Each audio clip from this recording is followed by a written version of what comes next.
Think of yourself as a child where you were happy. Let several images float to your mind and shuffle through them, focusing on what stands out. When I participated in this exercise with a group of students, our responses were remarkably similar, and we seemed to share that we were outdoors, unsupervised, engaged in play. Now think of an activity that you can sink yourself into, and it will temporarily suspend your reality. Perhaps a game, a walk, a novel, an artistic practice, a sport. And when you pull yourself out of it, you feel somehow lighter. This is play, and researchers describe endless benefits to play, but one does not engage in play for its benefits. Children repeatedly tell researchers that they play because it makes them happy. Play makes people happy.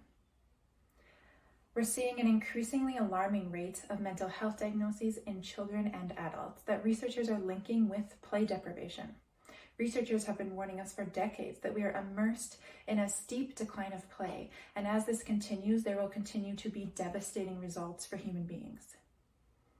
An unplayful world is inhumane. My research aimed to understand and directly implement the measures one can take to revitalize play. I sat down with parents who had children aged 9 and younger, and we talked about play. They walked me through their day, and I carefully coded our conversations, searching for patterns that would illuminate facilitating factors and barriers to play. I used my own experiences as a mother of 2 young children to strengthen the theory, and I used action research as the patterns grew stronger around access to play to create that access. The byproducts of this research will live long past my graduation date and include a website that sees hundreds of visitors per day, a social media account with over 2,000 members, and the formation of a nonprofit organization that seeks to create the access to play in the community that my research has highlighted is missing. Participants described this society as decidedly unplayful, and yet this research has been surprisingly hopeful. Participants demonstrated great agency over play, and the greatest catalyst to play was the awareness of play. Participants who held on to a playful sense of self created play opportunities for those around them. Early learning in school environments that valued play increased access to play for an entire community.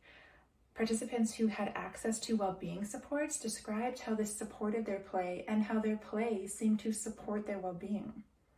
Participants demonstrated an ability to reclaim play back from adult-structured, pay-to-play indoor environments to child-structured, free outdoor environments.